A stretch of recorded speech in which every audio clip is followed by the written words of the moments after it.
Assalamualaikum warahmatullahi wabarakatuh. Kembali lagi di channel Camp Story atau Kucing Hitam. Pada video kali ini, Mimin akan membawakan sebuah cerita yang berjudul Dendam Hantu Andong Sulastri. Cerita ini ditulis oleh Ade Prayoga. Kak Ade, terima kasih ya atas ceritanya. Dan cerita ini sudah izin ya untuk dibawakan di beberapa channel. Baiklah, seperti biasa. Sebelum masuk ke ceritanya, Mimin mohon dukungan dari kalian untuk mensupport channel ini. Dan cara like, komen, subscribe, dan juga di-share ke teman maupun saudara kalian. Baiklah, tanpa berlama-lama lagi, langsung saja kita masuk ke ceritanya dan selamat mendengarkan. Pak Ciman seusai pesta miras dengan teman-temannya pulang melalui jalan perbatasan desa, yang merupakan sebuah jalan yang sisi kanan kirinya terdapat pohon-pohon rimbun dan sebuah jurang yang di bawahnya sungai. Sungai yang dinamakan Sungai Kantil Mayit. Sungai yang kata orang-orang sekitar sering tercium aroma bunga kantil dan tak lama setelahnya berganti dengan bau busuk yang menyengat di saat-saat tertentu. Hingga jarang sekali ada orang ke situ. Pak Ciman berhenti ketika matanya melihat seorang perempuan berbaju kuning, rok hitam panjang, dengan rambut panjang rapi digerai. Otak mesum Pak Ciman pun mulai tergerak. Apalagi posisinya yang setengah sadar karena minuman keras. Neng, lagi ngapain sendirian di sini? Dari mana dan mau kemana? Tanya Pak Ciman sambil mata nakalnya melihat bentuk tubuh perempuan itu. Habis dari desa sebelah, Pak. Takut jalan sendirian, makanya saya nungguin Bapak biar bisa jalan bareng. Kata perempuan itu datar. Pucuk dicinta ulang pun tiba, pikir dari Pak Ciman. Ini kesempatanku. Kali aja aku bisa mencicipi tubuhnya yang lumayan seksi itu. Walah, yaudah Neng, kalau begitu pas banget Neng ketemu sama saya. Pak Ciman bersemangat. Iya Pak, ayo anterin saya pulang Pak. Jawab dari perempuan itu. Ayo Neng. Sambil berjalan mendekati perempuan itu. Kita naik adong itu saja yuk Pak. Tiba-tiba perempuan itu memotong sambil menunjuk ke arah andong. Loh, kok ada andong? Perasaan dari tadi nggak ada deh. Pak Ciman berbicara dalam hati dengan penasaran. Mungkin aku terlalu fokus dengan perempuan itu, pikirnya lagi. Ya udah Neng, kalau begitu ayo naik. Lanjut dari Pak Ciman. Setelah Pak Ciman membantu perempuan itu naik, Pak Ciman pun ikut naik dan duduk berhadapan dengan perempuan itu. Andong pun mulai berjalan pelan. Ngomong-ngomong, nama Neng siapa? Dari tadi kan belum kenalan kita.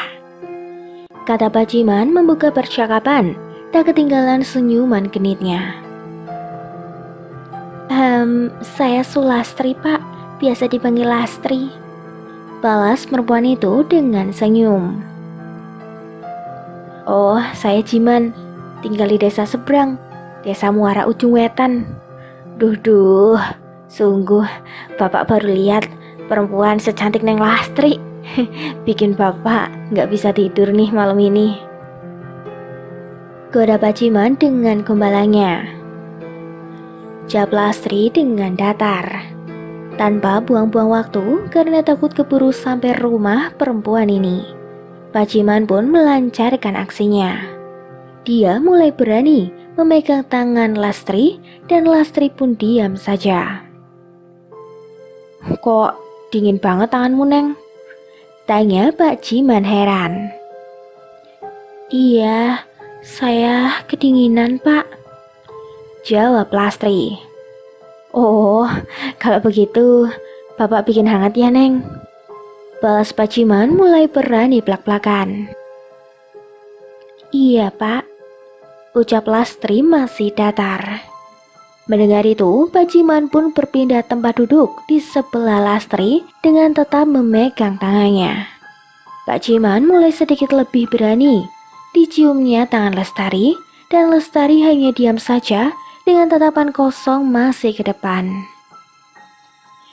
Dirangkulnya perempuan yang bernama Lastri itu, sambil tangan kirinya menyelusuri tangan sampai pundak, leher, dan wajah Lastri. Dia menolehkan wajah Lastri dengan tangan kirinya, sehingga wajah Pak Ciman dan Lastri saling berhadapan. Pak Ciman pun mulai mendekatkan bibirnya dengan bibir Lastri. Sambil menutup mata, Pak Ciman melancarkan aksinya. Namun saat sudah dekat, Pak Ciman tiba-tiba mencium bau busuk bercampur bau anyir darah.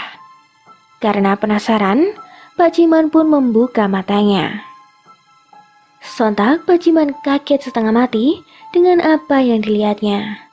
Perempuan yang bernama Lastri, yang tadinya cantik, seksi, kulitnya bersih putih, rambut panjang rapi, kini berubah menjadi menyeramkan.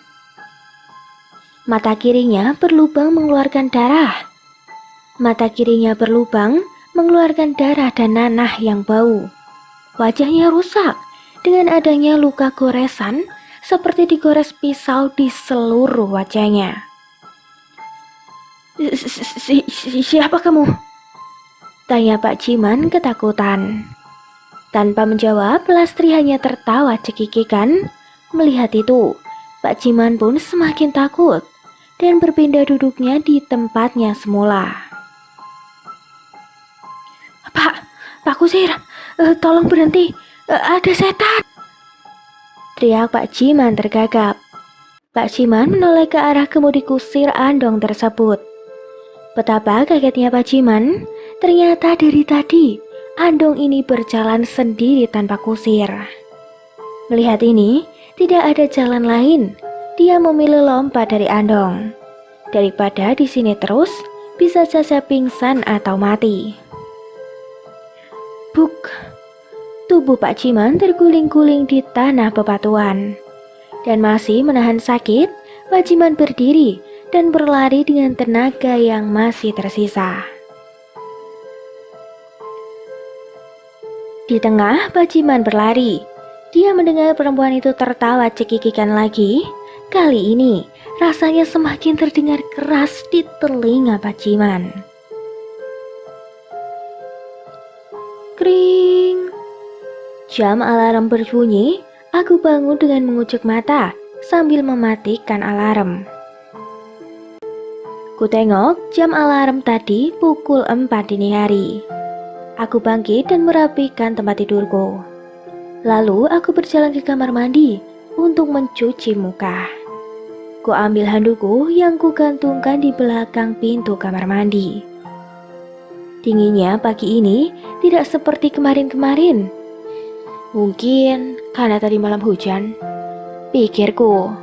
Aku pun ke dapur untuk membuat secangkir kopi. Dingin-dingin gini enak nih ngopi, pikirku lagi. Dengan membawa secangkir kopi dan tidak ketinggalan rokok dan ponselku, aku duduk di ruang depan, kusulut rokok kretekku yang aku lihat tinggal satu batang. Tumben, Lastri jam segini belum ngirim pesan singkat kepadaku. Biasanya dia jam segini sudah mengirimku beberapa pesan singkat, pikirku dalam hati sambil memandang ponselku, berharap berdering menerima pesan dari tunanganku Lastri.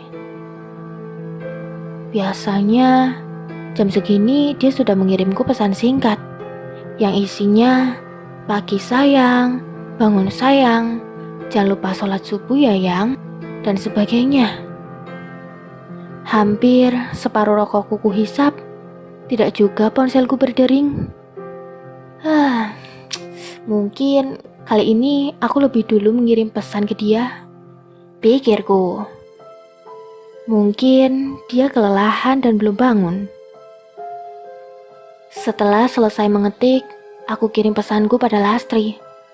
Sambil menunggu pesan terkirim, kupandangi terus ponselku. Kenapa ya? Tidak ada laporan terkirim. Apa nomor Lastri tidak aktif ya? Tapi selama ini nomornya selalu aktif. Tidak biasanya dia seperti ini. Gumanku sendiri. Mungkin dia lupa mencarger ponselnya. Rokok pun habis. Aku memutuskan untuk menjalankan sholat subuh sambil menunggu kabar balasan dari Lastri tunanganku. Kulihat ibuku sudah bangun dan sedang berwudu. Aku pun meminta ibu untuk sholat berjamaah. Perkenalkan, aku adalah anak satu-satunya. Selama 8 tahun kami, aku dan ibu, sudah ditinggalkan ayah. Ayah meninggal dalam sebuah kecelakaan kerja yang merenggut nyawanya. Ayah tertimpa besi rangka baja saat pembuatan sebuah bangunan. Ayah tertimpa besi rangka baja saat pembuatan sebuah bangunan pabrik garmen di sebuah kota A. Kami sangat terpukul karena kehilangan ayah.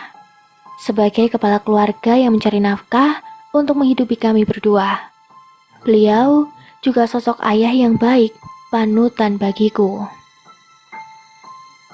Selesai sholat subuh bersama ibu, aku berniat kembali ke ruang depan untuk menghabiskan kopi dan mengecek apakah pesanku sudah sampai ke Lastri atau mungkin Lastri sudah membalas pesanku. Salim, kenapa wajahmu nampak gelisah begitu? Tiba-tiba ibuku bertanya saat aku ingin kembali ke ruang depan. Tidak apa-apa, Bu, jawabku. Jangan bohong pada ibu. Ibumu ini tidak bisa kamu bohongi. Lanjut ibu. Ini tentang Lastri, Bu. Biasanya setiap pagi dia mengirim pesan ke Salim.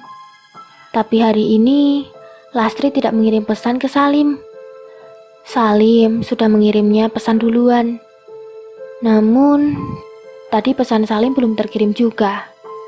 Kayaknya nomornya tidak aktif, Bu. Jawabku menjelaskan. Oh, itu toh yang buat kamu gelisah. Mungkin si Lastri kelelahan. Atau mungkin juga Lastri mencarger ponselnya toh. Jelas ibuku. Iya, Bu. Salim juga beranggapan seperti itu tadi. Mungkin sekarang Lastri sudah membalas pesan Salim, Bu. Balasku dengan penuh harapan. Ya sudah, sana kamu cek ponselmu. Dan jangan lupa mandi. Ibu mau siapin sarapan buat kita dulu. Kata ibu mulai berjalan ke dapur. Aku pun kembali duduk di kursi depan sambil meraih ponselku dan aku menyalakannya. Ternyata belum juga ada balasan dari Lastri. Ku cek pesanku di kontak terkirim, belum terkirim juga. Aku coba telepon, tetap saja tidak aktif nomornya. Ya Allah, kenapa perasaanku tidak tenang begini? Ada apa dengan Lastri? Semoga dia baik-baik saja ya Allah. Batinku dalam hati. Kopi pun aku minum habis. Ku tengok jam pada ponselku, sudah pukul 5:30. Mana mungkin seorang Lastri bisa jam segini belum bangun. Karena dia setiap hari terbiasa bangun jam 4. Atau mungkin sebelum jam itu. Karena dia harus ke pasar dan membersihkan semua bahan untuk membuat bubur ayam. Jam 5 pun, dia seharusnya sudah keliling ke sekitaran pasar dan kampungnya. Hatiku pun mulai merasa resah dan pikiranku tak karuan. Salim, cepat mandi. Sudah siang nih. Kamu kan harus berangkat kerja. Teriak ibuku dari dapur. Ah iya Bu, jawabku. Aku pun menyingkirkan hal-hal buruk tentang Lastri. Selesai mandi, aku bergegas berganti pakaian kerjaku sambil ku sempatkan mengecek ponselku. Kalau-kalau Lastri membalas pesanku. Hatiku mencelos. Lastri belum juga membalas pesan dariku. Salim, sudah selesai ganti bajunya? Ini sarapannya sudah siap, nak? Tiba-tiba ibu berkata setengah berteriak sehingga membangunkan lamunanku. Iya bu, sebentar lagi Salim selesai, jawabku sambil ku keluarkan kepalaku ke pintu. 5 menit kemudian, aku ke meja makan menyusul ibuku yang sudah menungguku di sana. Ayo, kita sarapan dulu, nak, kata ibu. Iya, bu, jawabku. Rasanya aku tidak ingin makan. Pikiranku terus ke Lastri, sehingga aku hanya mengambil sedikit nasi. Tumben, kok sedikit sekali makanmu, nak? Biasanya banyak kan? Apalagi ibu masak masakan kesukaanmu. Sayur kentang, sayur bayam, dan juga perkedel. Ada apa sebenarnya? Lastri sudah membalas pesanmu? Tanya ibu yang melihat raut mukaku. Salim seperti tidak nafsu makan, bu. Salim kepikiran Lastri terus, jelasku. Lastri belum juga membalas pesanku, bu. Ponselnya masih saja tidak aktif, sambungku. Apa mungkin si Lastri sakit, nak? Ya udah, nanti ibu coba ke rumahnya. Ibu juga takut terjadi apa-apa dengan calon mantu ibu, kata ibu ingin membuatku lebih tenang. Iya bu, tolong ya bu, ibu ke rumahnya. Nanti kalau ada apa-apa, ibu kabarin Salim aja lewat pesan atau telepon, kataku memohon. Iya nak, kamu tenang saja ya, jelas ibu. Terima kasih ya bu, sambil mencium tangan ibuku. Ibuku hanya tersenyum dan menganggukkan kepalanya. Ya sudah, kamu siap-siap berangkat sana, sudah jam 6 loh, kata ibu sambil melihat jam dinding. Aku pun bersiap-siap berangkat. Sebenarnya jam kerjaku mulai pukul 8. Namun karena tempat kerjaku berada di tengah kota dan tempatku di desa yang bisa dibilang desa yang kecil dan jauh dari keramaian kota, maka aku berangkat pagi. Kira-kira 1,5 jam barulah aku sampai di tempat kerjaku. Aku bekerja sebagai karyawan di sebuah perusahaan X yang merupakan perusahaan dealer mobil yang bisa dikatakan paling besar di kota itu. Banyak mobil-mobil sport mewah terpajang rapi. Saat itu jumlahnya juga lumayan banyak, yaitu 27 mobil. Sudah 5 tahun aku bekerja di sini. Semula aku hanyalah seorang OB atau cleaning service yang tugasnya menjaga kebersihan seluruh ruangan dan mobil-mobil yang ada di sini. Beruntung setelah 2 tahun aku menjadi OB, berkat kebaikan Pak Indra, pemilik dealer ini, aku diangkat menjadi supervisor. Waktu setengah jam tersisa kuhabiskan untuk beres-beres meja dan semua arsip-arsip yang nantinya kusiapkan untuk aku kerja. Lim, ucap Junot sambil menepuk pundakku. Aku pun kaget setengah berjingkat karena aku tidak tahu kedatangan Junot yang diikuti Sarah di belakangnya. Gila kamu, Not, bikin jantungku mau copot aja, kataku dengan sedikit geram. Melihat itu, Junot dan Sarah pun menertawakanku. Haha, ya elah Lim, gitu aja kaget. Kamu bersihin meja sambil ngelamun ya? Kata Junot sambil masih cengar-cengir. Hah, enggak kok. Siapa yang ngelamun? Lagian, siapa yang gak kaget kalau digituin? Ungkapku sewot.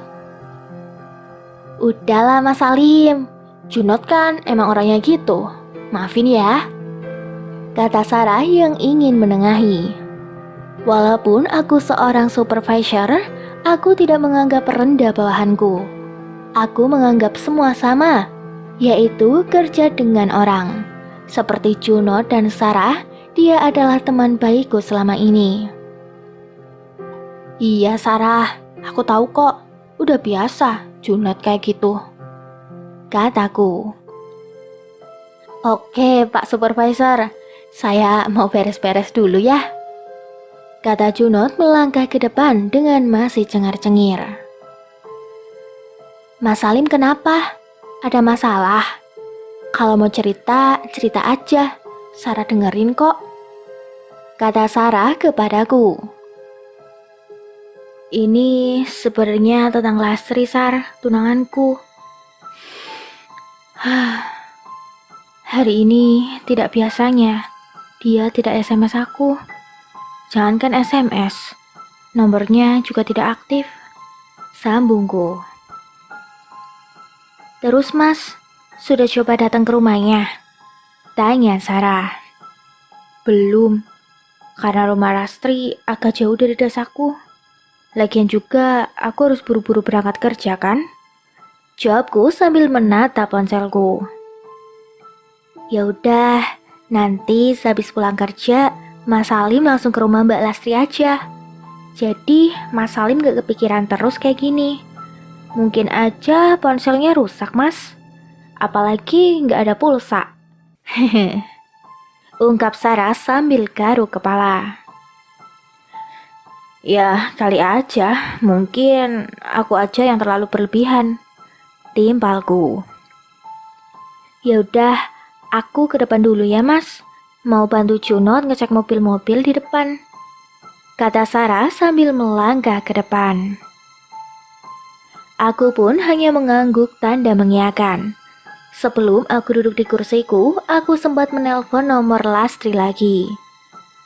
Nomor yang Anda tuju sedang tidak aktif. Cobalah beberapa saat lagi. Itu selalu kudengar saat mencoba menelpon Lastri. Pikiranku pun kembali dipenuhi rasa khawatir. Hari ini aku benar-benar tidak konsen untuk bekerja. Aku putuskan untuk pergi ke dapur untuk membuat secangkir kopi tanpa menyuruh Pak Didi OP di sini. Loh, Mas Ali mau bikin kopi? Biar saya yang buatkan Mas, ungkap Pak Didi yang tiba-tiba masuk ke dapur.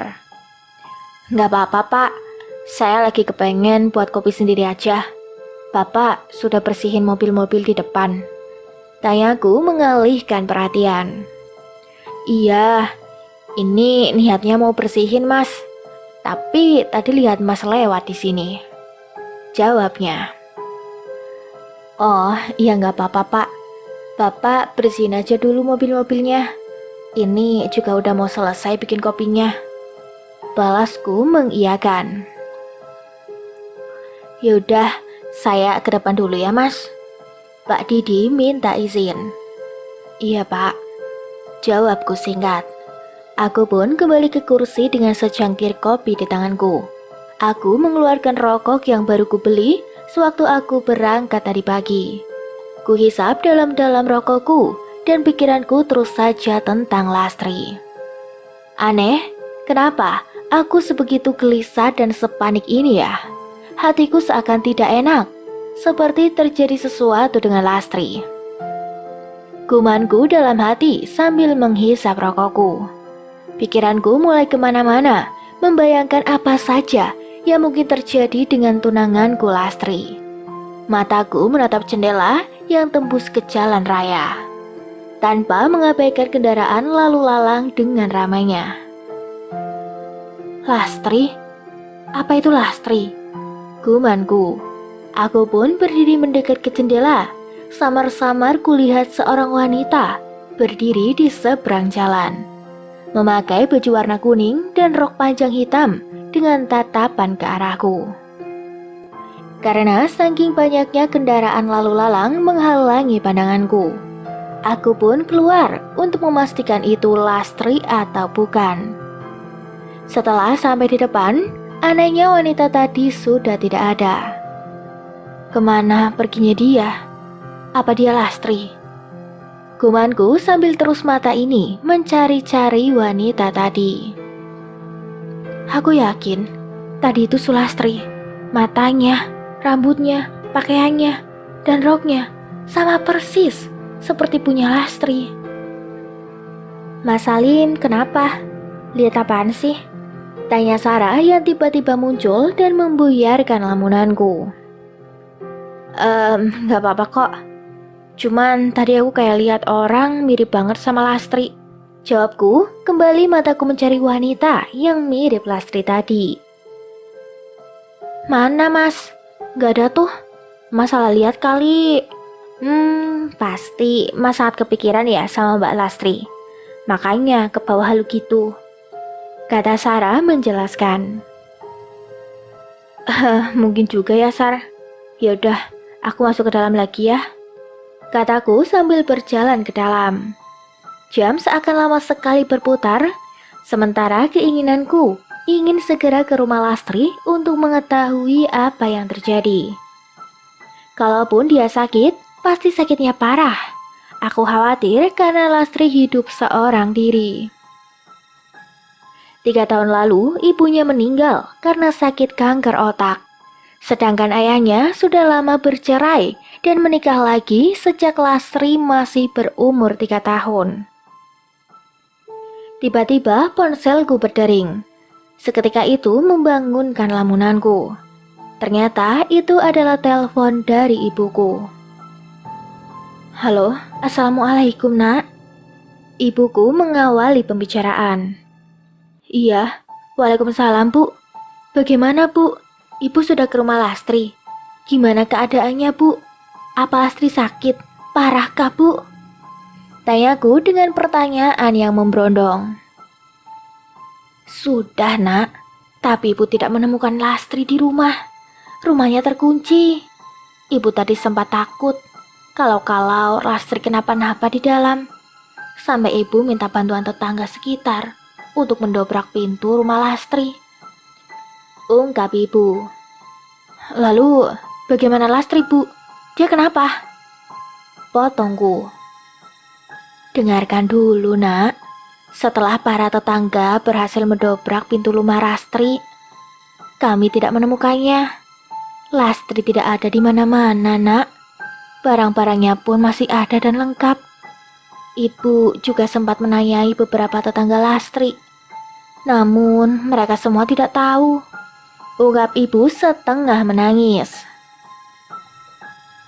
Ya Allah bu, kemana Lastri sebenarnya? Aku sungguh sangat kepikiran bu. Tenang nak, nanti setelah kamu pulang kerja, kita ke rumah Lastri lagi. Kita cari sama-sama ya nak, kata ibu. Iya bu, terima kasih ya bu, sudah mau mencari Lastri.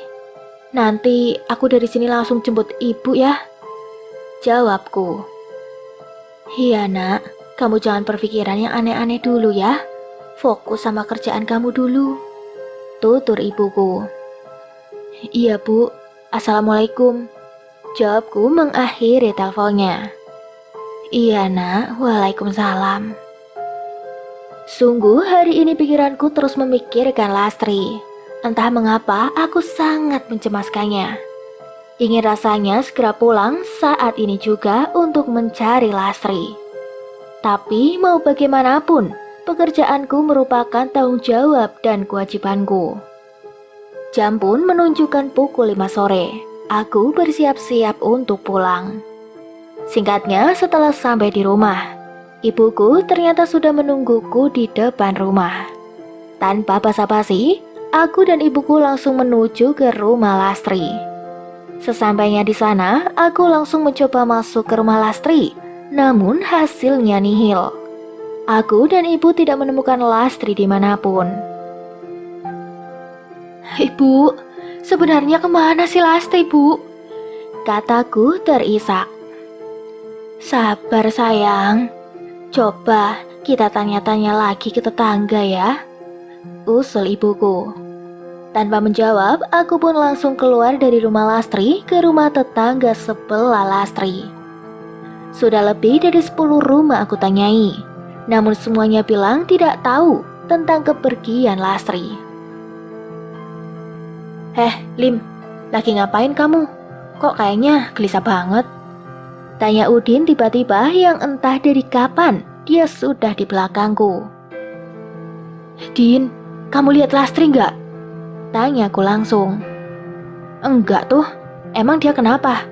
Kayaknya kamu gelisah bener. Tanya Udin balik. Seharian ini, Lastri nggak ada di rumah. Kabarnya pun nggak ada. Aku khawatir dia kenapa-napa, Din. Jawabku.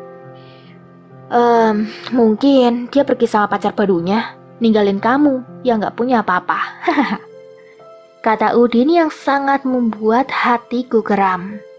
Namun aku memilih diam karena aku lebih ingin fokus ke pencarian Lastri. Aku pun meninggalkannya. Aku sudah tidak heran dengan Udin dan beberapa laki-laki di kampung Lastri. Ban motorku pun sering dikempesin saat aku sedang ngapel ke rumah Lastri. Karena mereka menyukai Lastri dan iri melihatku bisa memiliki Lastri. Karena Lastri merupakan bunga desa di kampungnya. Tak terasa sudah 3 jam lebih aku dan ibuku mencari Lastri. Sampai aku mendatangi tempat-tempat yang sering dia lewati saat berkeliling menjual bubur ayam. Namun hasilnya tetap saja nihil. Tidak ada tanda atau petunjuk sedikit pun tentang Lastri. Akhirnya aku dan ibuku sepakat untuk pulang. Besok aku akan mencarinya lagi sendiri. Sesampainya di rumah, aku pun langsung membaringkan tubuh lesuku ke tempat tidur. Sempat terfikir olehku perkataan Udin tadi. Apa memang Lastri mengkhianatiku dengan pergi bersama orang lain? Ah, tidak mungkin. Lastri bukan orang seperti itu. Aku tahu betul dia. Mas Salim, tolong aku mas, tolong aku. Lastri, kenapa kamu? Dari mana saja? Aku seharian ini mencarimu. Kenapa kamu minta tolong? Kataku mendekati Lastri. Tolong mas, tolong aku. Jawab Lastri yang terus mengatakan kata tolong.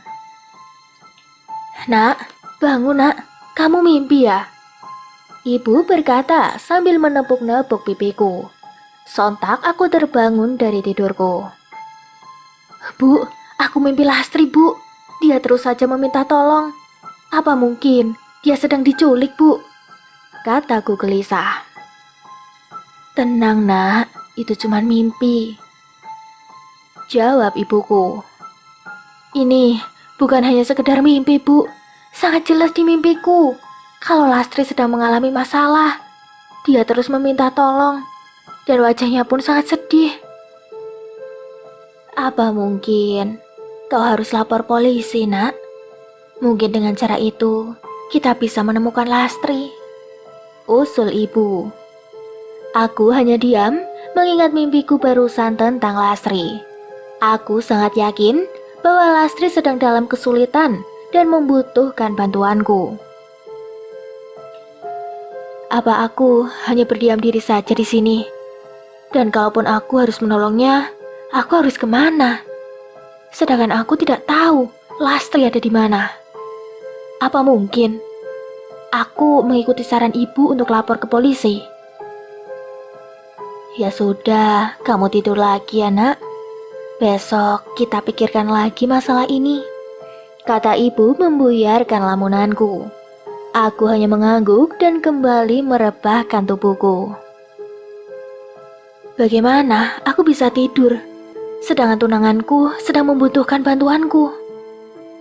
Jam menunjukkan pukul 4:15 dini hari. Aku bangun dari tempat tidurku, aku mencuci muka dan membuat segelas kopi. Mataku serasa berat. Karena semalaman sejak aku bermimpi Lastri, aku tidak bisa memejamkan mataku lagi. Bunyi pintu depan diketuk seseorang. Siapa yang bertamu pagi-pagi begini? Pikirku. Iya, sebentar. Jawabku setengah berteriak. Setelah aku membuka pintu, terkejutlah aku melihat orang yang aku lihat di depanku saat ini. Lastri sayang, kataku pelan setengah terkejut setengah bahagia. Tanpa bertanya lagi, aku langsung memeluknya. Air mataku pun tak terasa menetes. Bagaimana tidak? Wanita yang sangat aku cintai ini, yang selama 1 hari tidak ada kabar dan aku cari-cari, sudah berada di sini di pelukanku. Selama 1 menit lebih aku memeluknya, ku hapus sisa air mataku. Lalu ku sudahi pelukanku itu. Sayang, kau kemana saja? Kenapa tidak ada kabar apapun darimu? Aku mencari-carimu hampir di seluruh desamu. Kau baik-baik saja kan? Tanyaku. Tolong mas, tolong. Jawabnya kaku. Tolong apa sayang?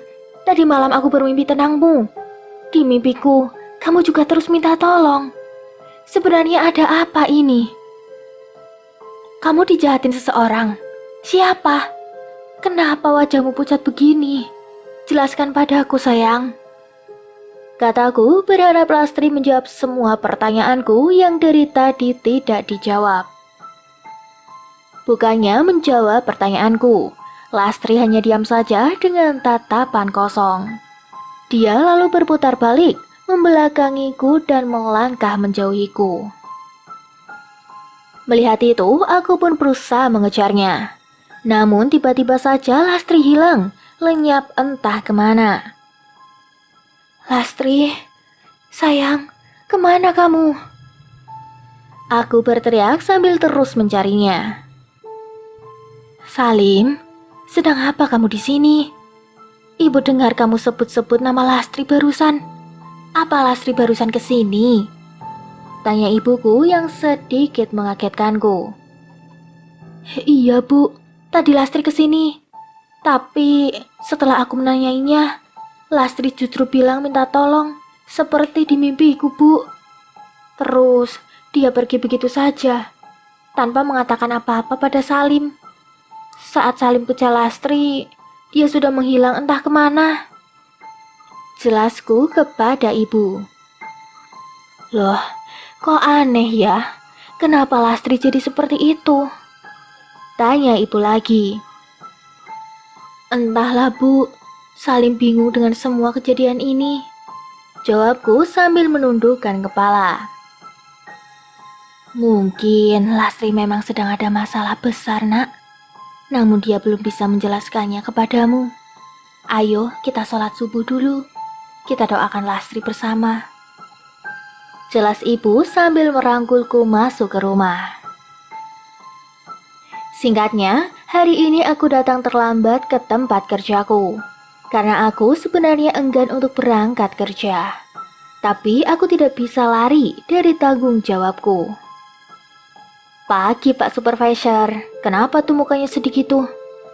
Ucap Junot saat aku berjalan ke mejaku.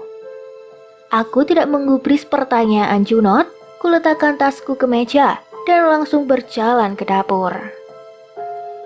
Pak Didi, tolong buatkan kopi untukku. Ucapku kepada Pak Didi yang sudah ada di dapur. Iya, siap mas. Nanti saya antar ke meja mas. Jawab Pak Didi. Iya, makasih Pak.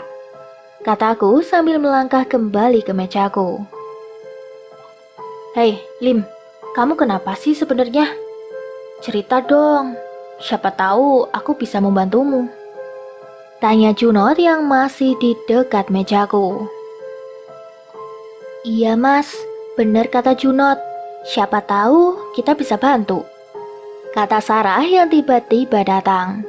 Aku pun duduk dengan suara pelan, aku menjawabnya. Ini tentang Lastri. Lastri tunanganmu, yang dulu sempat kau perkenalkan dia denganku dan Sarah.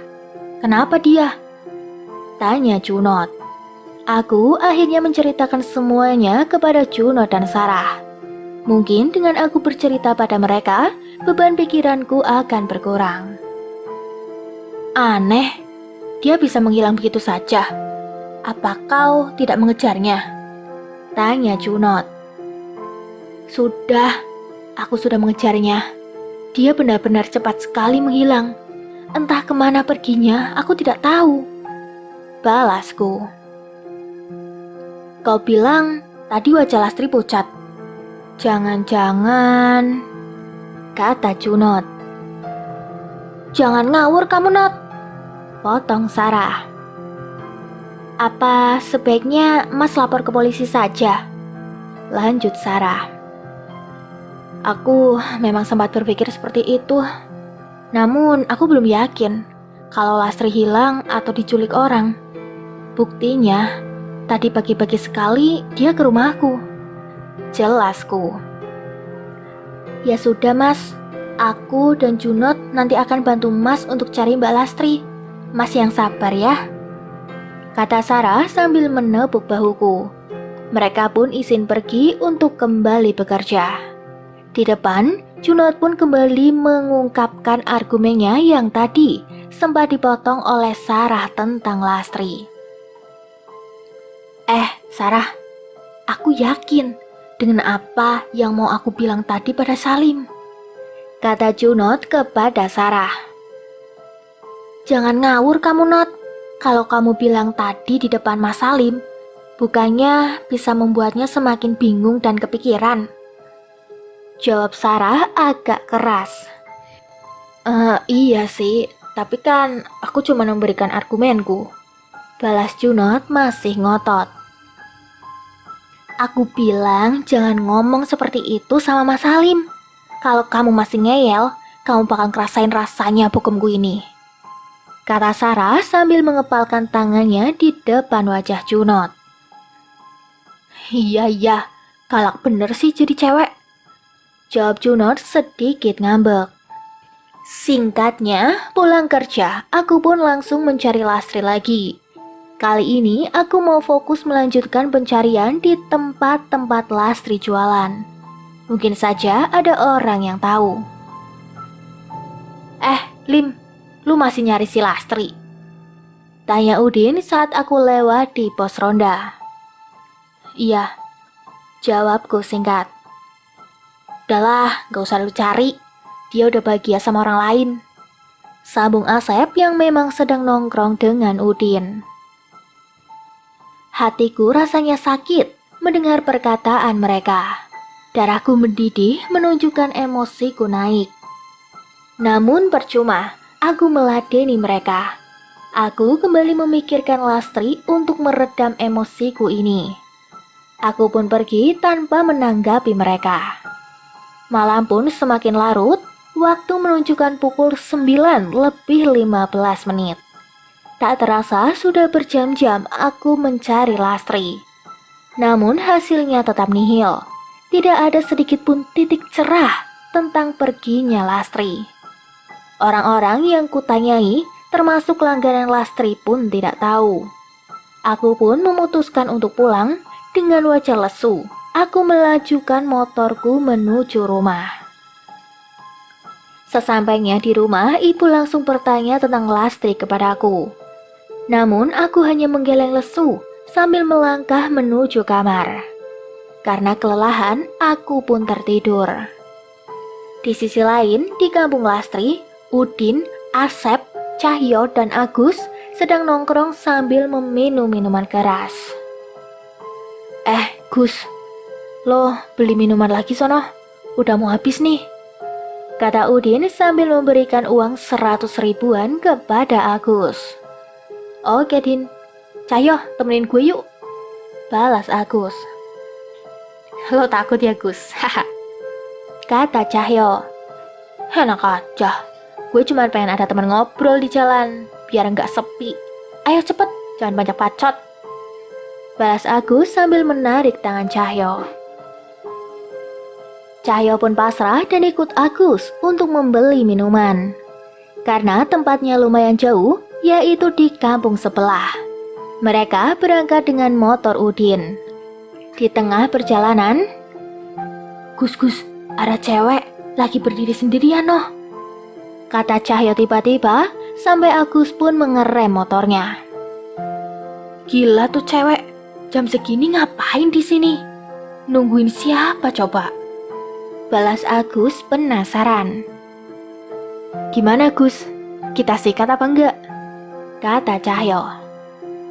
Emang dasar otak mesum lo ya. Udahlah, kita tinggalin aja. Nanti Bos Udin kelamaan nungguin kita lagi. Ntar kita juga yang kena damprat. Balas Agus tidak setuju. Karena Cahyo tetap bersikeras, Agus pun mengalah dan membiarkannya untuk mendekati cewek itu. Namun beberapa langkah Cahyo berjalan untuk mendekati perempuan itu. Dari arah sebaliknya terdengar suara gemperincing, lonceng dan tapak kuda. Benar saja, dari kejauhan terlihat lentera Andong yang semakin jelas mendekat dan berhenti tepat di depan perempuan itu.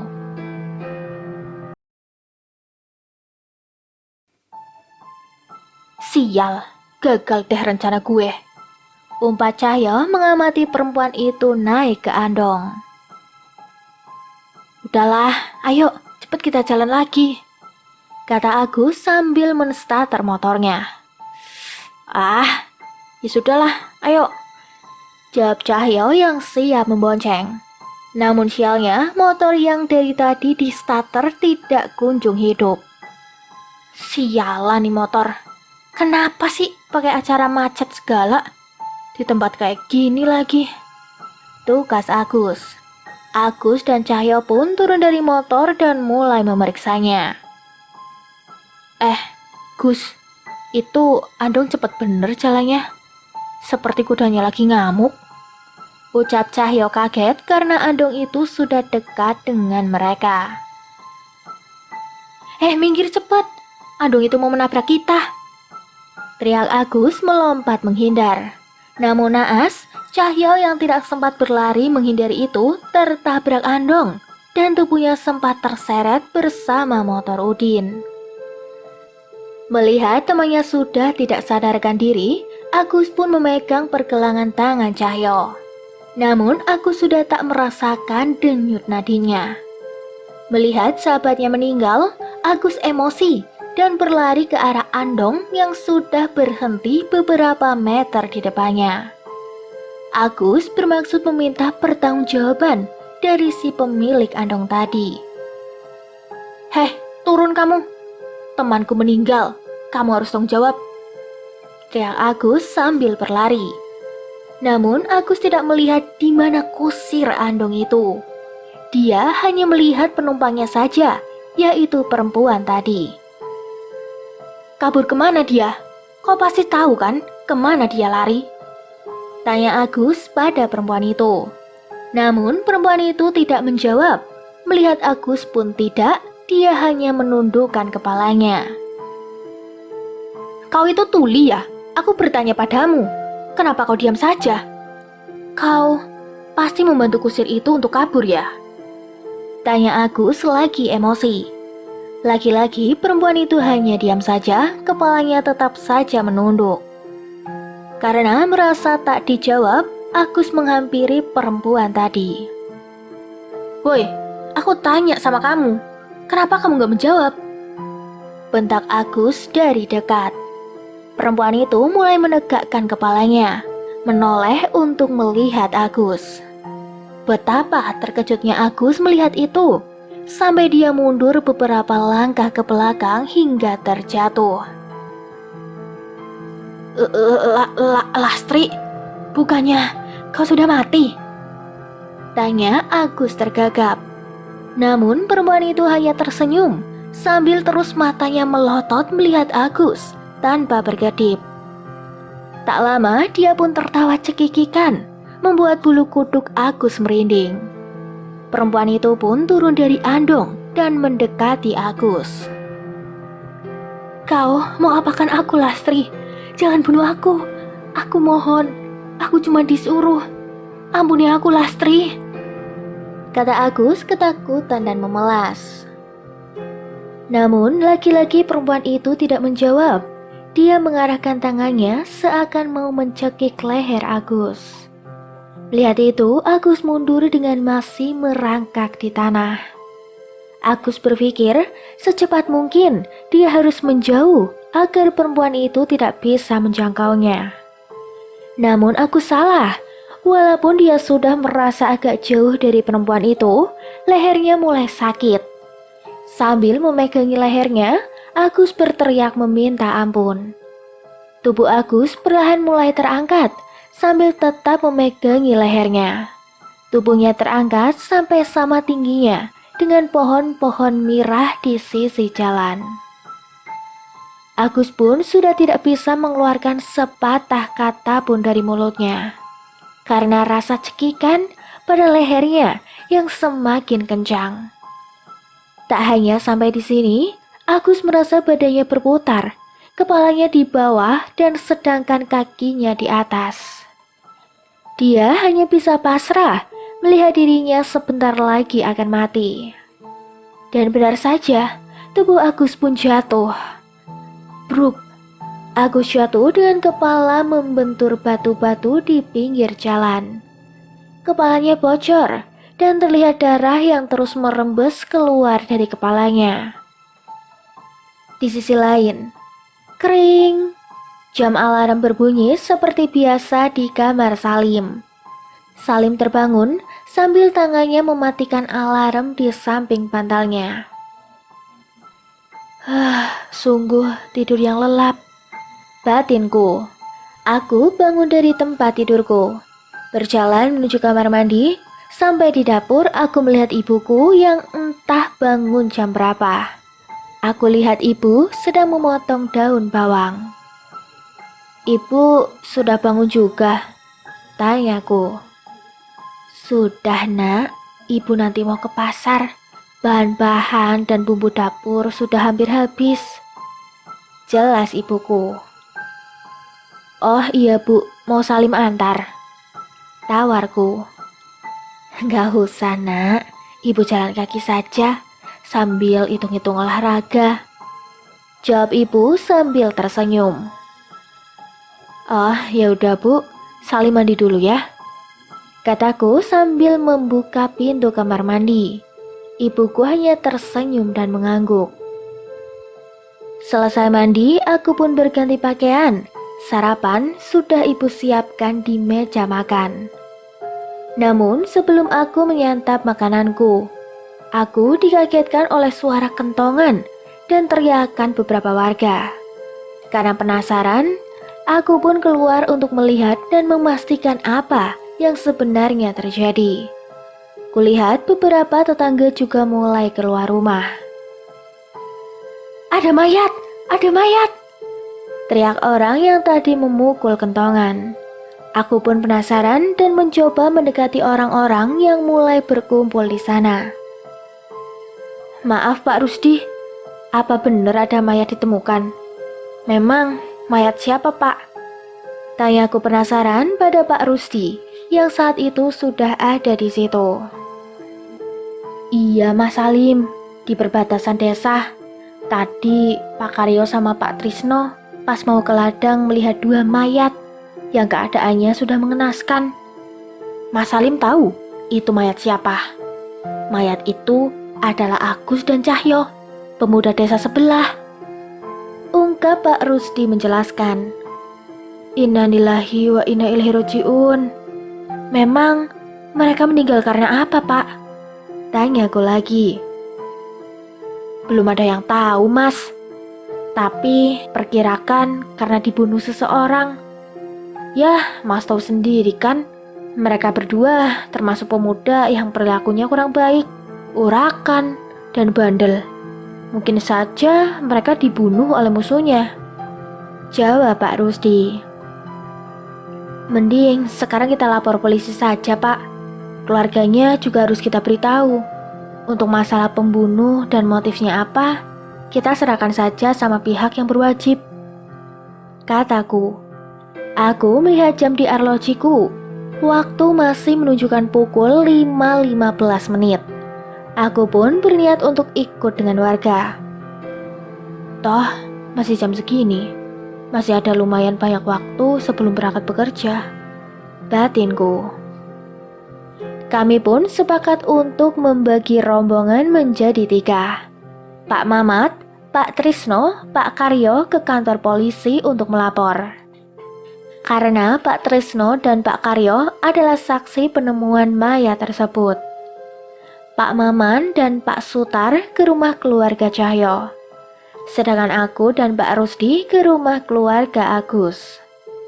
Dan sebagian warga ke lokasi penemuan mayat untuk menjaga dan mengamankan lokasi tersebut sebelum pihak yang berwajib datang. Perkiraanku dan Mbak Rusdi tepat. Sesampainya di rumah keluarga Agus, pihak keluarga belum mengetahui kejadian ini. Sontak mereka semua kaget. Ibunya seketika meledak tangisnya, meraung-raung dan akhirnya tidak sadarkan diri. Melihat itu, kami pun menunggu keadaan sedikit tenang. Setelah agak tenang dan ibunya Agus mulai sadar, kami mengajak mereka ke lokasi kejadian. Sesampainya di tempat kejadian yang kami lihat sudah tampak ramai. Beberapa polisi pun sudah berada di sana. Mayat Agus dan Cahyo langsung dievakuasi. Tidak lupa sekeliling lokasi diberi pagar garis kuning untuk selanjutnya olah TKP. Isak tangis dan cerit pecah dari kedua keluarga korban. Tidak terasa sudah jam 6. Aku pun memutuskan untuk pulang, bersiap untuk berangkat bekerja. Ku ambil tas dan helm, aku langsung berangkat mengendarai motorku. Setengah jam lebih aku pacu motorku di jalan desa. Baru setelah itu masuk ke jalan kota. Hari ini tidak seperti kemarin-kemarin yang ramai dan sesekali macet. Mungkin aku berhenti sebentar untuk ngopi. Lagian hari ini jalan tidak macet, pikirku. Aku pun menghentikan motorku tepat di depan sebuah warung yang termasuk kecil. Namun warung ini dilindungi pohon-pohon di sekelilingnya, membuat sejuk dan merasa nyaman. Ku standarkan motorku dan aku berjalan masuk ke dalam warung tersebut. Kulihat pemilik warung sudah tua. Mungkin ku tafsir umurnya sudah 70 tahunan lebih.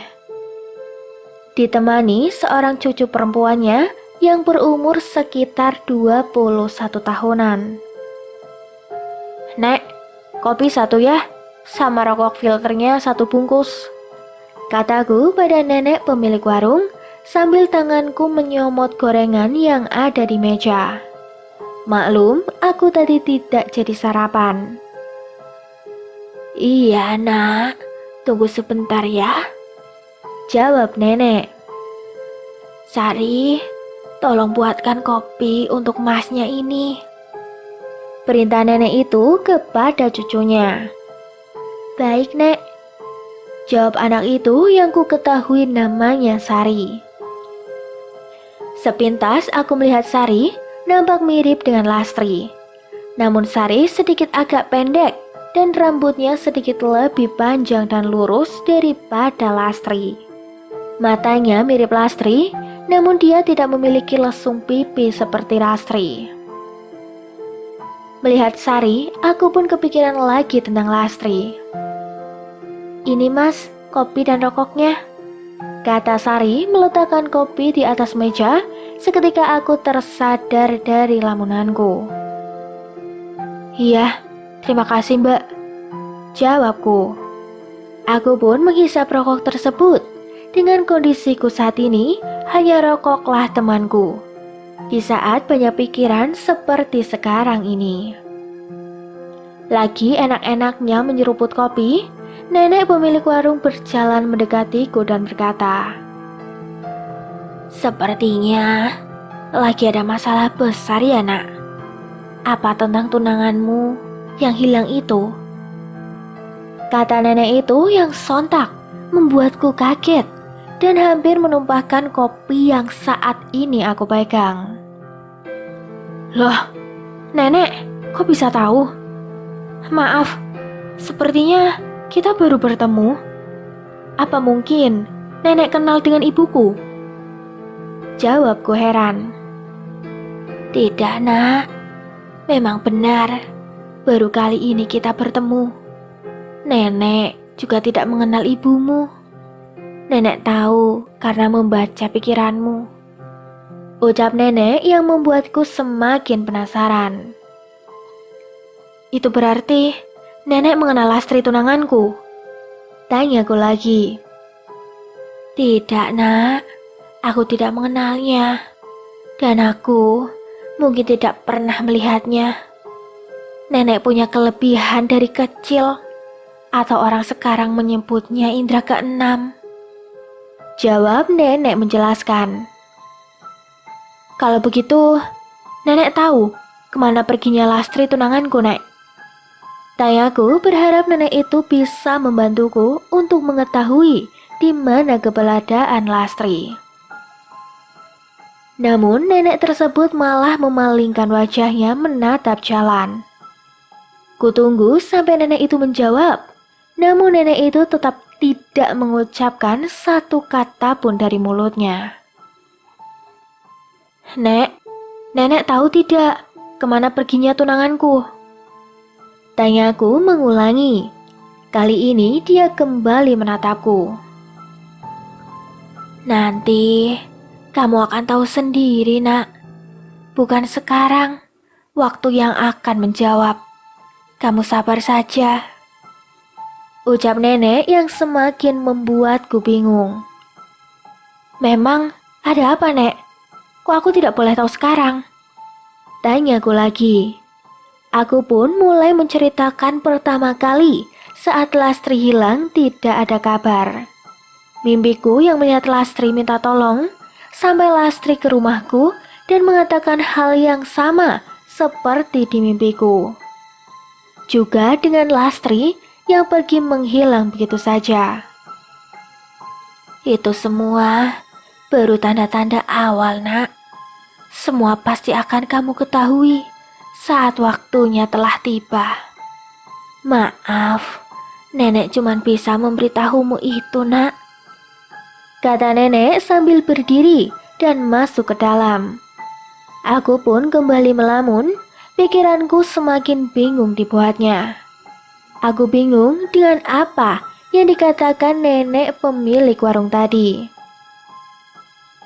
Mas, jangan dipikirin kalau nenek bilang seperti itu.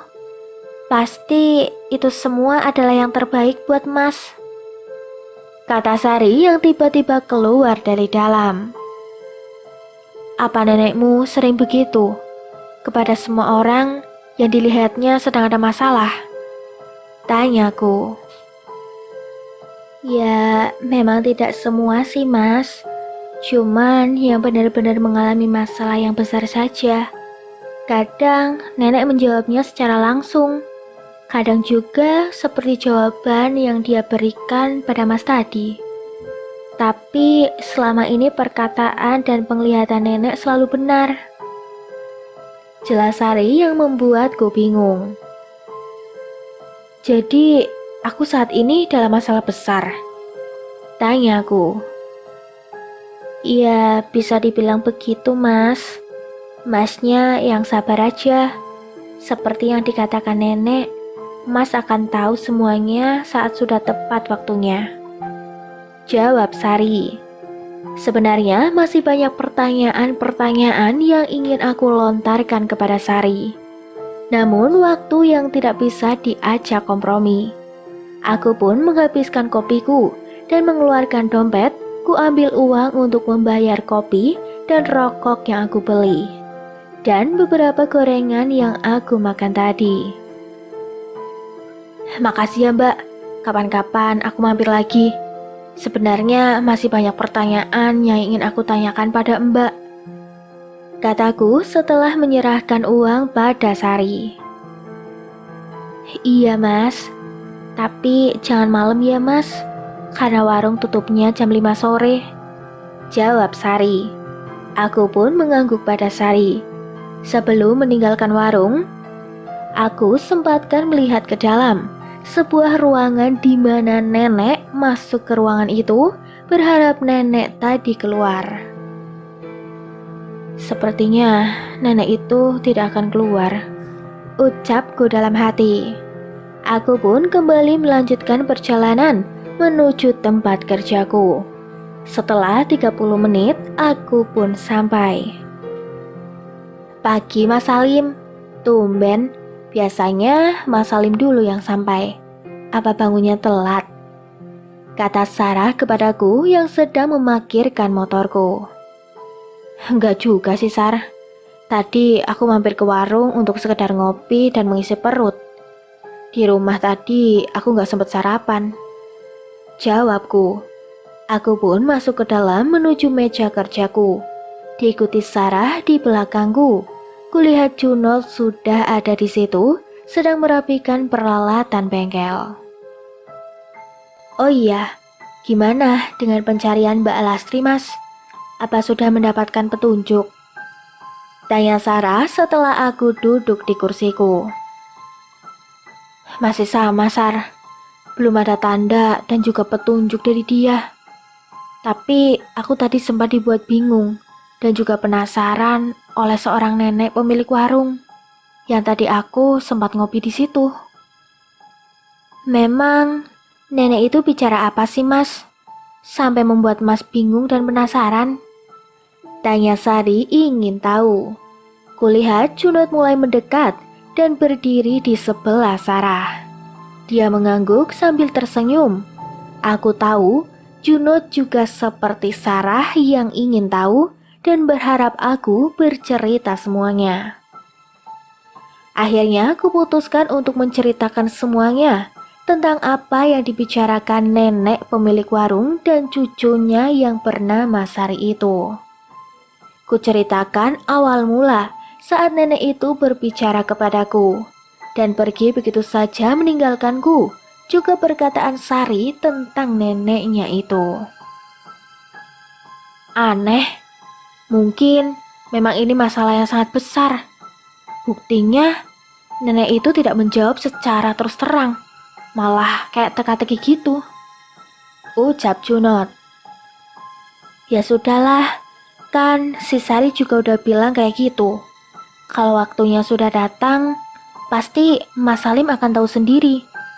Mas Salim harus sabar dan kuat saat kelak mengetahui semua ini. Sambung Sarah.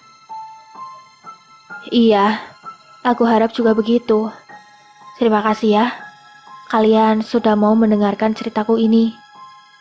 Kataku kepada Sarah dan Junot. Sarah pun tersenyum dan mengangguk sambil berjalan ke depan untuk mulai pekerjaannya. Namun tidak dengan Junot. Dia beberapa saat terdiam di tempatnya mengerutkan alisnya. Dengan matanya menatap ke bawah. Kamu kenapa Not? Tanyaku heran. Gak apa-apa kok. Ya udah, aku lanjut kerja dulu ya.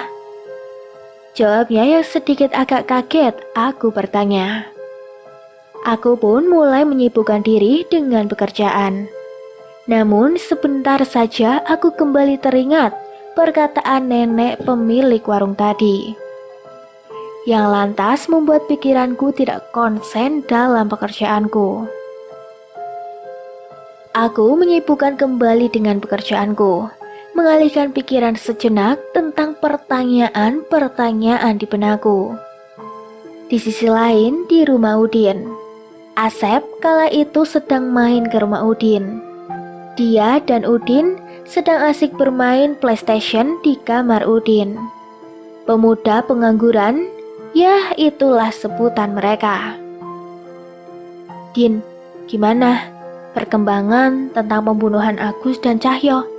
Apa polisi udah nemuin titik terang? Tanya Asep masih tetap memainkan stick PS dan tetap fokus ke layar TV. Belum Sep, tadi sih polisi udah olah TKP. Yang aku denger memang Agus sama si Cahyo sengaja dibunuh. Ucap Udin. Kira-kira siapa ya Din? Apa mereka punya musuh? Kalau betul begitu, musuh mereka musuh kita juga dong. Karena hampir setiap hari mereka kan bareng terus sama kita. Balas Asep. Kalau gue tahu, udah dari tadi gue lapor ke polisi. Lo jadi anak bego banget sih tanyanya. Emang kalau bener mereka musuh kita juga, terus mau ngebunuh kita juga gitu? Jawab Udin. Ya, bisa jadi, Din. Gue jadi takut nih. Apa jangan-jangan... Kata Asep sedikit merinding. Cemen banget sih lo. Seakan-akan lo baru tahu gue, orang nomor 1 di kampung ini yang pandai ilmu silatnya. Ucap Udin menyombongkan diri. Iya, gue tahu. Nah, kalau gue kan nggak punya ilmu apa-apa, Din. Balas Asep. Itu mah urusan lu, bukan urusan gue. Ucap Udin sambil masih tertawa. Singkat cerita, kembali ke tempat kerja Salim. Sarah dan Junot sedang makan siang di samping bengkel. Yang di situ memang ada beberapa kursi dan 2 meja. Inilah pertama kalinya mereka berdua makan berdua saja. Yang biasanya mereka makan bertiga dengan Salim. Junot memang dari sebelum jam istirahat sudah mengajak Sarah untuk makan berdua saja. Alasannya ada hal penting tentang Salim yang harus dibicarakan kepada Sarah. Mereka pun mulai memakan makanan mereka masing-masing. Memangnya hal penting apa yang kamu mau bicarakan, Not? Sampai kita harus bicara berdua saja. Tanya Sarah yang sendiri tadi penasaran tentang apa yang akan dibicarakan oleh Junot. Tentang Lastri yang hilang gak wajar. Tidak ada seorang pun tahu kemana perginya. Dan tentang perkataan nenek pemilik warung tadi yang diceritakan sama si Salim. Jawab Junot. Memangnya kenapa? Tanya Sarah. Ya, masa kamu gak aneh sih? Aku dari awal rasi itu udah... Kata Junot terputus ketika Sarah tidak sengaja menjatuhkan sendoknya. Kan udah pernah gue bilang, jangan terlalu gampang menyimpulkan deh. Kamu tahu, kalau misalkan Mas Salim denger apa yang kamu katakan sekarang ini. Balas Sarah yang memotong perkataan Junot tadi. Tapi feeling aku belum pernah meleset. Kamu tahu kan aku berniat mengajak kamu ke orang pintar yang tinggal di sebelah desaku. Kita tanyakan kepadanya, kemana nih sebenarnya si Lastri itu pergi. Nah, itu pun kalau kamu mau. Kalau tidak mau, ya terpaksa aku ke sana sendiri. Jawab Junot. Ya ampun, Not. Kamu itu memang ya, kamu percaya sama dukun. Musyrik tahu gak sih? Kata Sarah sewot. Dia itu bukan dukun, Sar. Dia orang alim. Haji. Pak Haji Asman namanya. Beliau biasa dimintai tolong oleh warga sekitar dalam masalah-masalah yang dianggap gaib. Jelas Junot meyakinkan Sarah. Jadi, menurutmu hilangnya Mbak Lastri itu merupakan hal gaib? Aneh kamu. Kata Sarah tidak yakin. Ya iyalah, aku yakin sekali. Ayolah, kamu juga ikut denganku ke rumah Pak Haji Asman, agar kita tahu apa nih yang sebenarnya terjadi dengan si Lastri. Apa kamu tidak kasihan melihat Salim setiap hari ngelamun gitu, mikirin si Lastri terus? Ucap Junot berharap Sarah menyetujui dan mau ikut bersamanya. Sarah hanya diam, dia memikirkan perkataan Junot. Ada benarnya sih, dan tidak ada salahnya aku ikut bersamanya ke rumah Pak Haji Asman. Toh dia kan bukan dukun. Ucap Sarah di dalam hatinya. Loh, kok malah diem sih? Gimana? Mau ikut kan? Ayolah. Kata Junot lagi. Iya, aku ikut deh. Jawab Sarah akhirnya. Sip, nanti sepulang dari sini kita langsung ke sana ya. Dan Jangan sampai Salim tahu rencana kita, ucap Junot. Sesuai perkataan Junot, setelah pulang kerja, kami berangkat ke rumah Pak Haji Asman. Setengah jam perjalanan, akhirnya kami sampai di sebuah rumah yang lumayan besar. Bercat putih dengan ukiran kaligrafi huruf Arab yang dipasang di atas pintunya. Assalamualaikum. Junot mengucap salam sambil mengetuk pintu. Waalaikumsalam. Siapa ya? Jawab seseorang dari dalam rumah. Saya Pak Haji, Junot. Balas Junot, pintu pun terbuka. Seseorang dengan perawakan agak tinggi tersenyum kepada kami. Oh, kamu Not. Ayo masuk, kata Pak Haji yang mempersilahkan kami masuk. Iya, terima kasih Pak, jawab kami bersamaan. Pak Haji pun mempersilahkan kami berdua duduk. Setelah itu kami duduk disusul dengan beliau. Ada keperluan apa Dek Junot? Tumben main ke rumah Bapak. Ini pacar kamu ya? Kata Pak Haji kepada Junot. Bukan Pak, dia teman kerja saya kok. Iya, maaf sudah mengganggu nih Pak Haji. Ada sesuatu yang ingin kami tanyakan, jawab Junot. Sesuatu apa? Coba jelaskan. Kalau memang Bapak bisa bantu, pasti akan Bapak bantu, katanya sambil tersenyum kepada kami. Junot pun menceritakan semuanya tentang Salim, hilangnya Lastri, mimpi Salim, dan juga perkataan dari nenek pemilik warung. Sarah pun mengiyakan sambil mengangguk sesekali. Setelah kami rasa semuanya telah kami ceritakan, kami menunggu jawaban dari Pak Haji Asman. Beliau menghela nafas sejenak, lalu tiba-tiba mengalihkan pandangan ke pintu. Beberapa saat kemudian, beliau kembali menatap kami dan mulai berkata, apa yang dibicarakan nenek tadi itu memang benar. Karena yang dialami dia tadi itu, Bapak juga mengalaminya. Dia itu sebenarnya dilarang. Dia sebenarnya dilarang oleh seseorang untuk mengatakan kepada Salim. Bapak juga sama, diminta untuk tidak memberitahu kalian, kata Pak Haji yang terpotong saat ada perempuan parubaya yang kami ketahui pembantunya Pak Haji. Pembantu tersebut membawa 3 cangkir gelas, 2 cangkir kopi, dan 1 cangkir teh.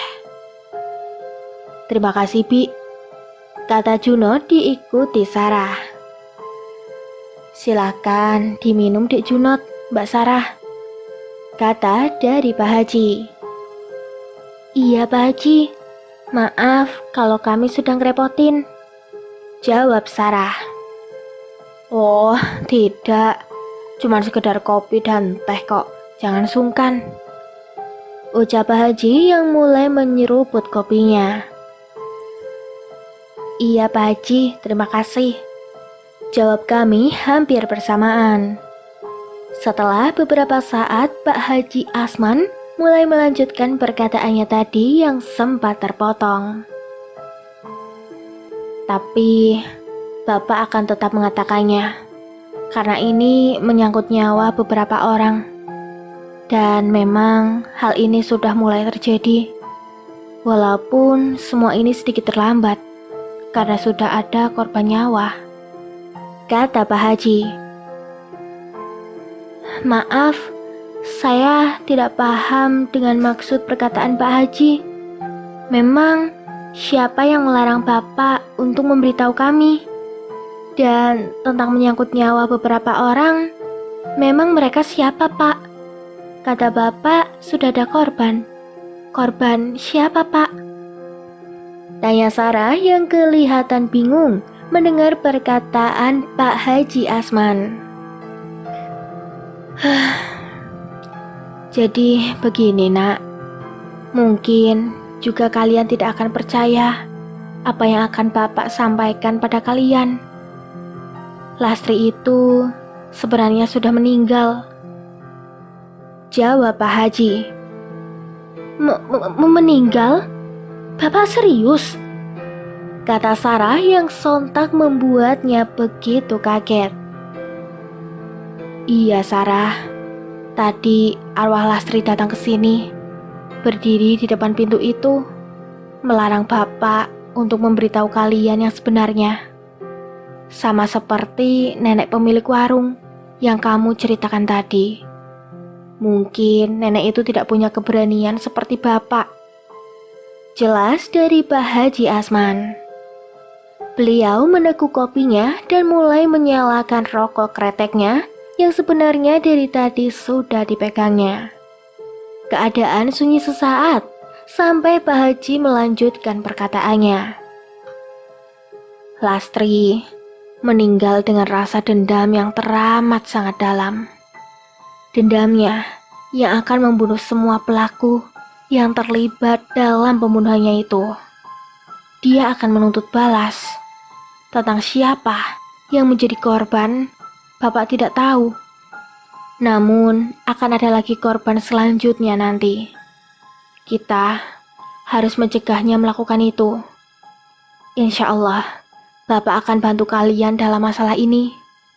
Jelas, Pak Haji.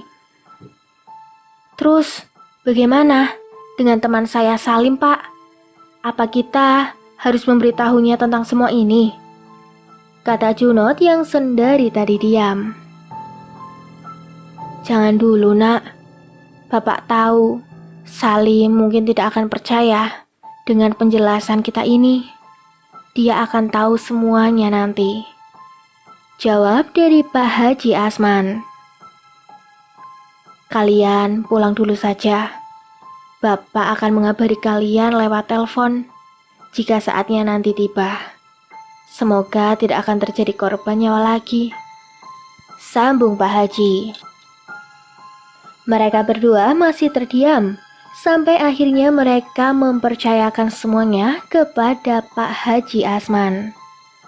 Setelah berpamitan, mereka pun meninggalkan rumah Pak Haji Asman. Junot pun mengantar Sarah pulang ke rumahnya. Sesampainya di depan rumah Sarah, Junot dan Sarah mengobrol sejenak. Tuh kan Sar, apa yang aku bilang? Lastri itu sebenarnya sudah meninggal kan? Kata Junot pada Sarah yang baru saja turun dari jok belakang motornya. Aku masih belum percaya dengan semua ini, Not. Kalau benar Mbak Lastri sudah meninggal, bagaimana perasaan Mas Salim yang kelak akan mengetahui semua ini? Jawab Sarah dengan nada sedih. Aku juga tidak tahu, Sar. Pasti dia bakalan hancur banget. Aku gak bisa ngebayangin Salim akan kehilangan seseorang yang sangat dicintainya itu. Namun, semua ini sudah takdir. Kita hanya bisa berdoa. Semoga saja apa yang terjadi sekarang ini adalah jalan terbaik dari yang di atas. Ungkap Junot yang sekarang juga kelihatan sama sedihnya dengan Sarah. Iya, aku harap juga gitu. Ya udah, aku masuk dulu ya. Kamu hati-hati di jalan. Kepala Sarah yang siap melangkah masuk ke rumahnya. Singkat cerita, keesokan harinya di rumah Salim. Bu, aku berangkat kerja dulu ya. Kata Salim sambil mencium tangan ibunya. Loh, kok tumben? Kamu berangkat pagi sekali, nak. Baru jam 5:30 loh ini. Kata ibuku heran. Iya bu, Salim ada urusan sebentar. Jadi Salim berangkat lebih awal. Jawabku sambil menyalakan motorku. Ya sudah, hati-hati ya nak. Iya bu, assalamualaikum. Waalaikumsalam. Aku sengaja berangkat lebih awal karena aku ingin mampir lagi ke warung nenek kemarin. Sampai di sana, aku pun langsung masuk dan memesan kopi. "Nek, kopi hitam ya?" kataku. "Iya nak, sebentar ya," jawab nenek yang sedang membungkuskan nasi untuk pembeli. Tak berapa lama, Sari keluar dari dalam. Masnya lagi, pesan kopi lagi," ucapnya sambil membawa air panas dalam termos. Iya nih," jawabku singkat. Aku pun diam-diam memperhatikan Sari. Dia tidak tahu kalau aku sendiri tadi memperhatikannya, karena dia memang sedang sibuk membuatkan kopi untukku. "Ini mas, kopinya silahkan," kata Sari sambil meletakkan kopi di atas meja. "Iya, terima kasih. Oh ya, namaku Salim. Nama kamu Sari kan?" tanyaku. "Iya mas, aku panggil Mas Salim aja ya." "Iya, terserah kamu aja," ucapku sambil tersenyum. "Sari, nenek mau ke pasar dulu ya. Ada beberapa bumbu-bumbu yang habis," kata nenek. "Biar Sari aja nek yang ke pasar," jawab Sari kepada neneknya. "Biar nenek saja. Kamu tungguin warung saja dan temenin Nak Salim juga," ucap nenek yang sudah menenteng keranjang plastik untuk belanjaannya nanti. "Ya sudah nek, hati-hati ya nek," balas Sari. Sari pun duduk di hadapanku hanya dengan terhalang meja. Namun selama beberapa menit kami diam. Jujur aku agak malu. "Kamu cuma tinggal dengan nenek kamu?" tanyaku yang akhirnya memulai pembicaraan. "Iya mas, dari umur 8 tahun. Ayah dan ibuku meninggal dalam kecelakaan. Motor mereka ditabrak mobil box yang tiba-tiba oleng," kata Sari. Maaf ya, bukan maksudku membuat kamu sedih." "Enggak kok mas," balasnya sambil tersenyum. Setengah jam lebih aku mengobrol dengan Sari. Sebenarnya aku masih betah mengobrol dengannya. Namun aku harus berangkat bekerja. Sungguh kuakui, Sari orangnya asik dan aku pun nyaman saat dengan dia. Setiap hari sebelum berangkat aku pun selalu mampir, walau hanya sekedar ngopi. Saat itu aku dan Sari semakin dekat. Dan tentang neneknya, beliau entah kenapa selalu menghindariku dengan alasan pergi ke pasar, keluar sebentar, dan pernah beliau beralasan tidak enak badan, sehingga beliau tidak keluar sama sekali. Hanya Sari yang menemani aku. Dia yang setia mendengar curhatanku setiap harinya. Sesuatu yang aneh pun muncul dari hatiku. Apa mungkin dia mirip dengan Lastri? Aku tidak boleh suka dengannya. Aku sudah punya Lastri. Genap 10 hari sudah Lastri menghilang. Aku yang terus mencarinya sampai hilang harapan. Tidak ada tanda-tanda sedikit pun tentang keberadaannya. Malam itu seperti biasa, aku mencari Lastri. Menelusuri jalan kampungnya dan sesekali bertanya saat aku melihat beberapa orang. Hasilnya tetap nihil. Aku pun memutuskan pulang karena sudah jam setengah 10 malam. Namun saat di perjalanan, aku mendengar teriakan seseorang perempuan. Kuhentikan motorku, kulihat sekelilingku, namun aku tidak melihat apa-apa. Hanya pohon-pohon yang cukup besar yang aku lihat. Karena memang jalan ini sudah jauh dari rumah-rumah warga. Aku pun terus memasang telingaku, berharap suara minta tolong tadi terdengar lagi. Namun setelah beberapa menit, aku tidak mendengarnya lagi.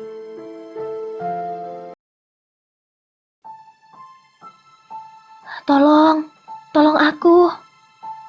Mendengar itu, aku yakin memang ada seseorang yang membutuhkan pertolongan. Aku baru sadar ada sebuah mobil yang terparkir di pinggir jalan yang lumayan jauh dariku, sehingga aku tidak lagi melihatnya. Aku pun mengetahui dan mulai berjalan menuju sumber suara tadi. Yang aku ketahui sumbernya tidak lain berasal dari bukit sebelah kiriku. Walaupun bulan bersinar terang, yang kulihat beberapa hari lagi akan purnama, namun aku tetap menyalakan senter di handphoneku. Ku teraba sesekali akar belukar yang menghalangi jalanku. "Tolong, jangan lakukan ini. Mohon." Teriak suara itu lagi disertai tawa seorang laki-laki. Aku menuju ke suara itu yang aku rasa sudah dekat. Ku matikan lampu senter pada handphoneku. Dan ternyata benar, aku dikagetkan dengan seorang laki-laki yang sedang mengikat paksa seorang perempuan di sebuah gubuk kecil. Dan aku mengenal mereka berdua. Ya, dua-duanya. Laki-laki itu adalah Pak Diro, orang terkaya di Kampung Lastri, pemilik usaha kayu lapis yang hasilnya diekspor ke luar negeri. Sedangkan perempuannya tidak lain adalah teman akrab Lastri, yaitu Risma. Aku yakin Pak Diro akan memperkosa Risma. Aku lihat Pak Diro pun mulai membuka paksa baju Risma yang sudah terikat, dan mulutnya telah disumpal oleh kain. Melihat itu, aku langsung berlari mendekat. "Apa yang Bapak lakukan pada Risma?" kataku keras. Pak Diro pun terkejut melihat kedatanganku yang tiba-tiba. "Kenapa kamu bisa ada di sini? Pergi kau, jangan campuri urusanku dengan dia," balas Pak Diro. "Tidak, aku tidak akan membiarkan semua ini. Perbuatan Bapak sangat memalukan. Sadarkan dengan apa yang Anda lakukan ini?" kataku kekeh. "Sialan kau bocah tengik, mau menasihatiku? Pergi kau, atau aku tidak segan-segan membunuhmu, karena kau sudah tahu semua ini," bentak Pak Diro sambil mengambil sebuah golok yang ada di bawah gubuk. "Aku mohon, jangan lakukan itu, Pak. Aku tidak akan memberitahu tentang perbuatan Bapak ini. Asalkan Risma Bapak lepaskan," kataku berharap Pak Diro menyanggupi permintaanku. "Oh, tidak. Aku tidak akan melepaskan dia. Tidak juga dirimu. Kau harus mati. Kalian berdua harus mati," bentaknya. Namun saat Pak Diro hendak menyerangku, kami dikejutkan suara semak-semak yang seolah menandakan ada beberapa orang yang datang. Melihat itu, aku pun merasa agak tenang. Mungkin orang itu akan bisa membantuku menyelamatkan Risma. Suara langkah kaki semakin dekat. Kulihat bayang-bayang dua orang sedang berjalan ke arah kami. Dan benar saja, mereka berdua orang yang aku kenal, yaitu Udin dan Asep. Namun seketika harapanku tadi sirna, karena Udin dan Asep berdiri di samping Pak Diro, sambil masing-masing membawa sebuah golok. "Aku mau lihat, bisa apa kamu sekarang, Salim, si bocah ingusan. Mereka berdua yang akan membantuku untuk menghabisimu," kata Pak Diro senang dengan tatapan sadisnya. "Tidak aku sangka, ternyata kalian berdua ada di pihak laki-laki biadab ini. Walaupun kalian bertiga, aku tidak akan getar. Aku tidak akan gentar menghadapi kalian. Dan aku akan tetap menolong Risma," jawabku mantap. Karena di lain sisi, aku memang bisa bela diri sejak aku SMP dulu. Dan sampai sekarang pun, walaupun jarang, aku masih berlatih sendiri. Aku pun mulai mengepalkan tanganku dan bersiap mengambil posisi kuda-kuda. Hanya keyakinan yang ada di hatiku, dan keberanian membela kebenaran. Aku sempat berdoa agar aku bisa mengalahkan mereka. Kurang ajar, bocah ingusan sombong. Seberapa hebat sih ilmu berkelahimu? Kami pasti akan berhasil membunuhmu. Raung dari Pak Diro yang matanya semakin merah. Silakan saja. Kalian mau apakan aku? Aku tetap akan melawan kalian dengan segenap tenagaku. Balasku setengah teriak. Aku suka pemuda tangguh sepertimu. Benar saja, Lastri sangat mencintaimu. Dan bahkan menolak mentah-mentah lamaranku waktu itu. Dan selang beberapa hari, aku dengar Lastri menerima lamaranmu dan kalian bertunangan. Aku merasa jengkel, dan aku menyimpan dendam pada tunanganmu itu. Kau tahu, aku apakan dia? Aku culik dia, dan aku menyetubuhinya hingga tewas. Dan setelah itu, aku berikan tubuhnya ke anak buahku ini untuk mencicipinya juga. Setelah itu, kami bunuh dia. Dan aku letakkan mayat Lastri di atas andong yang aku begal pada malam itu juga. Dan aku lepaskan kuda itu. Aku gunakan andongnya untuk menaruh mayat Lastri bersama mayat si kusir. Kami dorong andong itu ke jurang, ke bawah sungai Kantil Mayit. Tepat di bawah di mana ditemukannya mayat anak buahku, Agus dan Cahyo. Dan aku sempat berpikir bahwa hantu Lastri lah yang membunuh mereka. Ungkap Pak Diro yang sontak membuatku terkejut dan darahku seketika mendidih mendengarnya. Sama sepertiku, Risma sama kagetnya denganku. Dengan teriakannya yang tersumpal kain, matanya melotot memandangi Pak Diro. Seakan-akan dia juga sangat marah kepadanya. Dasar laki-laki biadab. Ternyata selama ini kau pelaku di balik hilangnya Lastri. Aku tidak akan mengampuni perbuatanmu ini. Bentakku yang siap menyerangnya. Namun lagi-lagi ada suara yang membatalkan niatku untuk menyerang mereka. Di kejauhan, tepatnya di bawah, di jalan tempatku menaruh motorku tadi, kami mendengar bunyi tapak kuda dan loncengnya yang berbunyi sesuai gerakan lari si kuda. Aku sempat melihat mereka bertiga bergidik ngeri. Wajah yang kejam berubah seketika menjadi pucat. Aku tidak memalingkan tatapanku kepada mereka bertiga.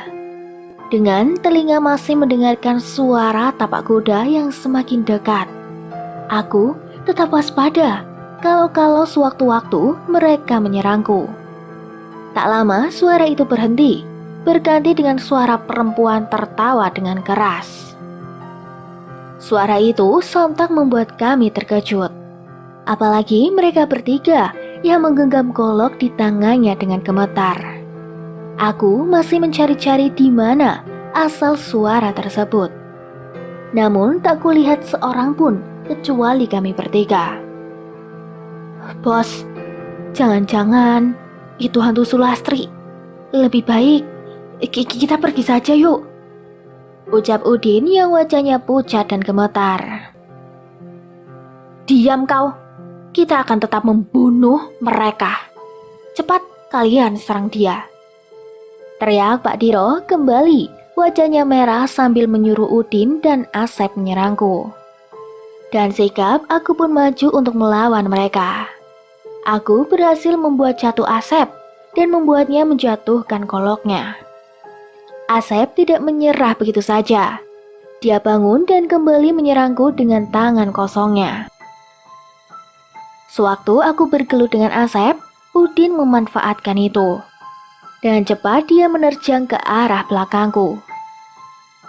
Mampus kau, kata Udin yang sempat aku dengar.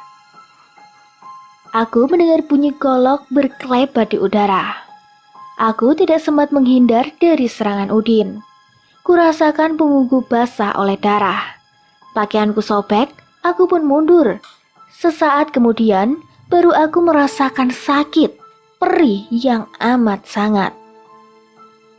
Udin berhasil menyabetkan goloknya 2 kali ke punggungku, membuat 2 luka robek yang cukup dalam. Darah terus mengalir dari luka punggungku. Namun aku tidak boleh menyerah. Aku akan tetap maju menghadapi mereka. Walaupun rasanya sakit sekali. Dan bahkan nyawaku taruhannya. Aku pun kembali ingin menyerang mereka. Namun, tawa perempuan tadi tiba-tiba terdengar lagi. Tiba-tiba kami semua dikagetkan oleh seorang perempuan yang duduk di sebuah pohon dengan mengenakan pakaian warna kuning, rok hitam panjang, dan rambut yang awut-awutan. Aku mengenali siapa perempuan itu. Ya, dia adalah Lastri. Entah bagaimana, aku sadar telah meneteskan air mata. Aku senang bisa melihat Lastri. Di sisi lain, aku sedih melihat tunanganku itu sekarang telah menjadi hantu. Samar-samar aku mendengar suara beberapa orang lagi yang menerobos semak-semak. Betapa kagetnya aku melihat siapa mereka. Mereka adalah Sarah, Junot, Sari, dan seorang laki-laki menggunakan jubah dan sorban putih. Salim, hampir saja kami terlambat. Oh ya, dia Pak Haji Asman yang akan membantumu, kata Juno tersenggal karena kelelahan. Dari perkataan Juno tadi, aku mengetahui sosok laki-laki tadi adalah Pak Haji Asman. Kenapa kalian bisa tahu aku di sini? Tanyaku heran sambil meringis kesakitan. Pak Haji yang memberitahu kami bahwa kami harus segera ke sini. Dan tadi kami juga sempat menjemput Sari dan neneknya. Tapi nenek Sari tidak mau. Balas Sarah menjelaskan.